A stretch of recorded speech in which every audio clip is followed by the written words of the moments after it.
Olá, seja muito bem-vindo ao Conta Corrente.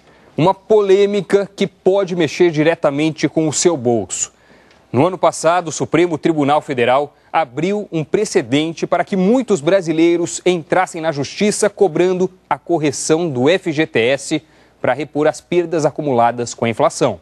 Até agora já são mais de 48 mil ações contra o Fundo de Garantia por Tempo de Serviço. Dessas ações, mais de 22 mil foram favoráveis à Caixa, que informou que vai recorrer de qualquer decisão contrária.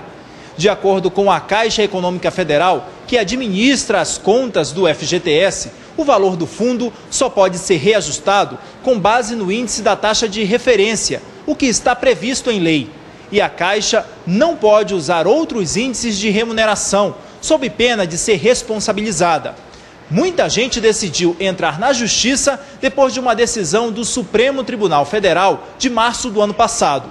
O STF considerou a taxa referencial inapropriada para corrigir perdas da inflação de papéis emitidos pelo governo e abriu caminho também para a revisão dos saldos do FGTS.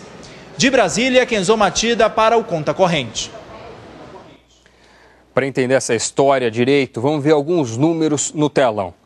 Em primeiro lugar, essa é a diferença entre o que o FGTS paga e o que os trabalhadores pedem na Justiça. A correção do FGTS é definida pela seguinte conta: 3% ao ano mais a taxa referencial. Só que esse reajuste é bem menor do que a inflação. Para se ter uma ideia, no ano passado, o INPC, que é o Índice Nacional de Preços ao Consumidor, índice de inflação que leva em conta a cesta de produtos das famílias que ganham até 5 salários mínimos, foi de 5,56%. E essa diferença tende a ficar maior, claro, com o passar dos anos. Tem mais um dado para compor essa interpretação. De acordo com o Instituto FGTS Fácil, uma organização não governamental que presta auxílio aos trabalhadores, nos 15 últimos anos, de 1999 a fevereiro de 2014, enquanto o FGTS variou 99,71%, o INPC acumula uma alta de 159,24%. Mas quanto isso representa em cifras, em dinheiro propriamente dito? Vamos fazer uma simulação e é essa a nossa terceira tela aqui. Essa simulação mostra o caso de um trabalhador que em 1999 tinha R$20 mil de saldo inicial depositados no Fundo de Garantia.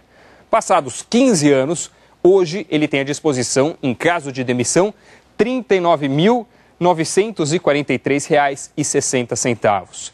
Mas se a correção fosse feita pelo INPC, como pedem muitas dessas ações na Justiça, o trabalhador desse exemplo teria R$ 80.820,80. Uma diferença, portanto, de R$ 40.877,20, ou seja, mais que o dobro.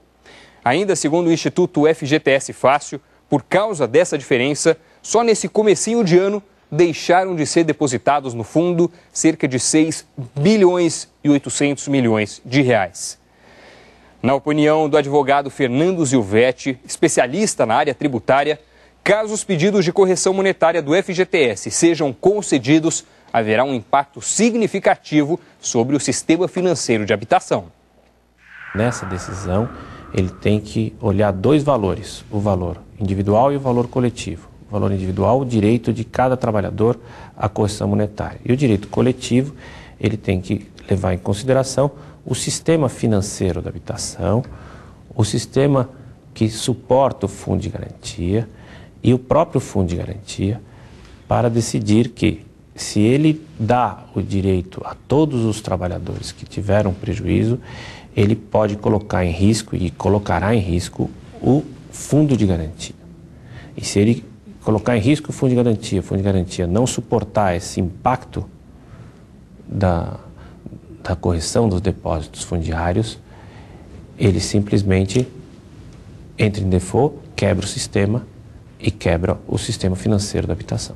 E qual é a decisão que o senhor acredita que o Supremo deve tomar diante desses pedidos de correção do Fundo de Garantia? Claramente que sejam corrigidos doravante, com base no INPC, e que não se dê a correção retroativa. Por quê? Porque justamente essa correção retroativa colocaria o sistema em risco.